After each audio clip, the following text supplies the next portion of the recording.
Hello, good morning. My name is Patrycja Zadłużna from Guretruck, track controller, and today we will do a quick review of news in the field of transport and logistics. Let me share my screen. I'm sorry. We will start with EU transport businesses closures. Unfortunately, so I have trans.info platform here.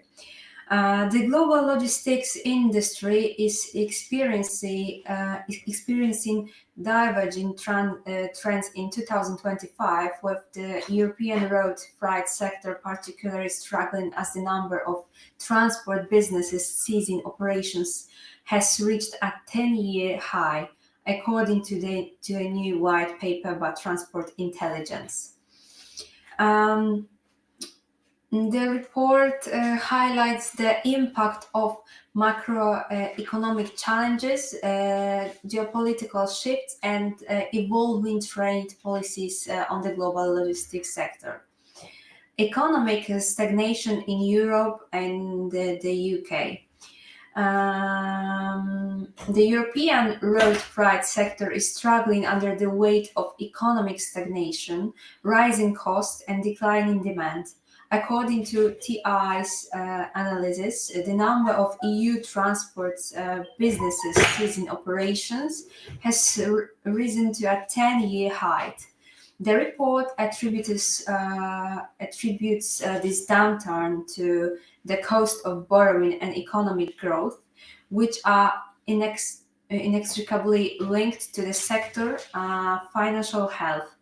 With GDP stagnation and interest rates remaining elevated, conditions for freight operations have worsened. Give me a second. Okay, maybe better.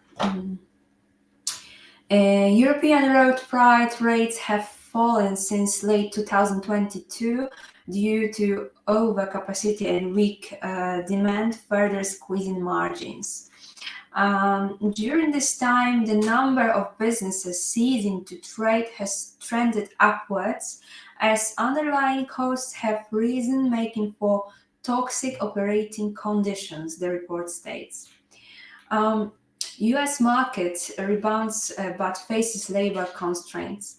The US trucking sector, which endured with what TI describes as the Great Freight Recession from 2022 to 2024, is showing signs of recovery. The report highlights sector-specific challenges, including tighter driver licensing regulations and immigration policies that may restrict the labor supply. President Trump's proposed economic stimulus and protectionist trade measures could further reshape supply chains, potentially driving up domestic freight rates due to reduced capacity. Despite these challenges, TI notes that early 2025 has seen an increase in inventory restocking, providing short-term demand for trucking services. However, the report warns that this effect may be offset by a subsequent slowdown as retailers adjust their stock levels. Shipping industry benefits from Red Sea disruptions. In contrast to the difficulties faced by the road freight sector, the global shipping industry has enjoyed strong demand in recent years. The report attributes this to disruption in the Red Sea and Suez Canal caused by Houthi attacks, which forced vessels to reroute via the Cape of Good Hope. This extended transit times and effectively reduced global fleet capacity, leading to elevated freight rates. However, TI warns that a normalization of shipping routes following a ceasefire in Gaza could put downward pressure on rates. The impact of Trump's newly imposed 10% tariffs on Chinese goods, along with other trade restrictions, is also expected to dampen trans-Pacific and transatlantic shipping volumes. Trump's trade policy shakes up logistics. Trade policy shifts under Trump's second term are poised to reshape global logistics. The imposition of tariffs on China, Mexico, Canada, and the EU is expected to slow import volumes to the US, with estimates suggesting a potential decline of up to 15%, prompting businesses to seek alternative sourcing strategies. Shipping and air cargo volumes from China and in the future the European Union, destined for the US, will be depressed as US importers seek alternative sources of goods or reshore production. Additionally, the tightening of the de minimis exemption, which previously allowed imports valid under $800 to enter the US without duties, is likely to disrupt e-commerce supply chains. According to TI, this policy change will particularly impact Chinese online retailers such as Temu and Shein, which rely on bulk shipments of low-cost products. The shift is expected to drive more imports via sea freight rather than air cargo and increase demand for US-based warehousing and fulfillment services. Easing pressure on oil prices, hopes for lower fuel costs. The report also examines the fluctuation price of oil and its implication for global logistics. TI suggests that weak economic growth in China, combined with a transition to electric vehicles, is reducing upward pressure on oil prices. Additionally, the US administration's plans to expand oil drilling and replenish strategic reserves could lead to further price volatility. TI notes that on the whole, it looks like that the supply chains industry will enjoy low and falling energy prices for some time. However, lower fuel costs could slow the green transition, as businesses and consumers may see less urgency in adopting electric and hydrogen-powered vehicles. Okay, now we'll move forward to France.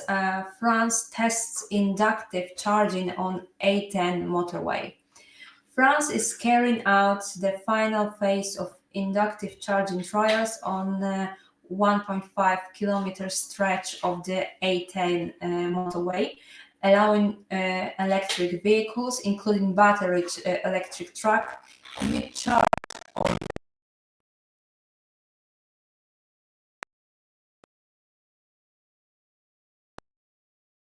of its Charge as You Drive project, a trial of dynamic wireless charging for electric vehicles. The initiative involves the installation of induction coils beneath the road surface, allowing electric vehicles to charge while driving.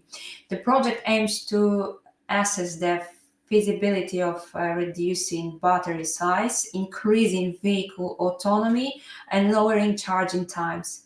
The Charge as You Drive trial is an inductive charging experiment designed to test the viability of wireless charging for heavy goods vehicles, utility vehicles, passenger cars, and buses. The system works by replacing transmitter coils under the road surface, which generate an electromagnetic field. Vehicles fitted with receiver coils can convert this energy into electricity, powering their motors and recharging their batteries. The project is being conducted on a 1.5 kilometer section of the A10 motorway. The installation process is expected to continue until April 2025, after which vehicle trials will take place in real-world traffic conditions. The project is led by Vinci Autoroutes, a major French motorway operator, in collaboration with a consortium of partners. It is a part of a broader effort to develop sustainable transport solutions and decarbonize road freight and logistics. Once installation is complete, 4 prototype vehicles, an HGV, utility vehicle, a car, and a bus will be tested on the A10. If successful, this trial could contribute to a broader rollout of dynamic inductive charging across the motorway network. Okay, then now we have Germany. More traffic jams in 2024 than the year before. The German Automobile Club ADAC has analyzed the year's traffic congestion on German roads. The data shows an increase in traffic jams compared to 2023.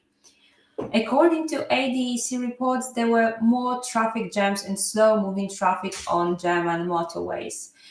The Automobile Club recorded 516,000 traffic jams on German motorways, with a total length of approximately 859,000 kilometers. Drivers spent a total of 448,000 hours in traffic jams. According to ADAC, the increase is attributed to higher motorway traffic volumes and the large number of construction sites. The federal states most affected were North Rhine-Westphalia, Bavaria, and Baden-Württemberg. On average, the highest traffic congestion occurred on Wednesdays and Thursdays, while traffic volumes were significantly lower on Mondays and weekends.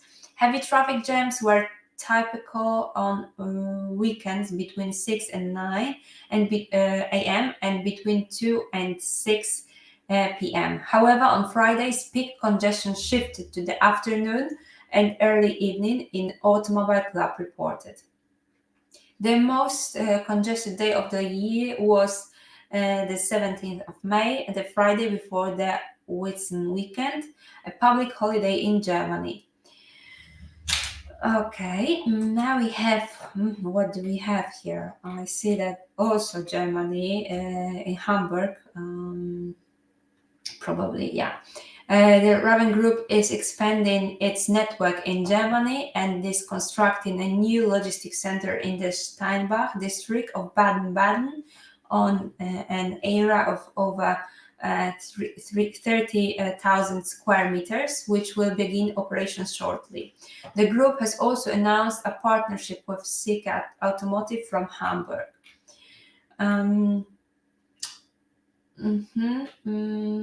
According to the company, the facility is scheduled to commence operations in May 2025. The new Raven Group Logistics Center will include 5,500 square meters of storage space and 51 loading gates. A photovoltaic system will be installed on the roof, and the facility will be equipped with electric charging stations for trucks, parking spaces for trucks, and social rooms for external truck drivers. Raven Group is a Dutch logistics service provider offering comprehensive TFL services, including contract logistics, road network, fresh logistic, FTL, and intermodal transport, and sea and air freight.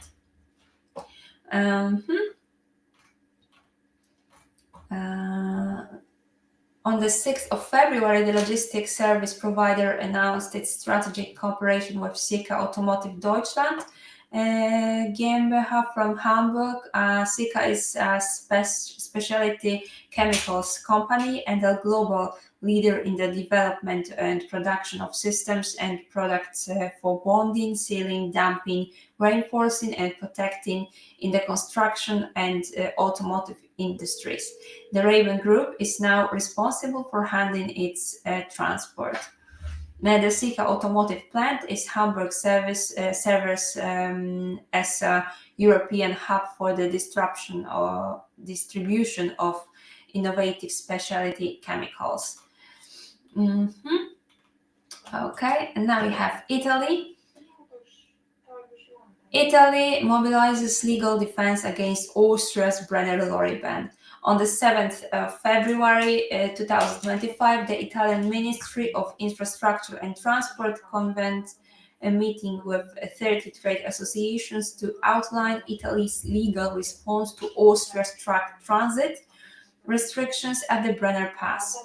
The meeting comes as Italy faces a 31st of March deadline to counter Austria arguments before the Court of Justice of the European Union. Okay, and the last news from the UK. UK needs to recruit 200,000 truck drivers in 5 years. The Road Haulage Association warns that the UK needs 200,000 new lorry drivers over the next 5 years to prevent supply chains disruption, urging government and industry collaboration on training and retention.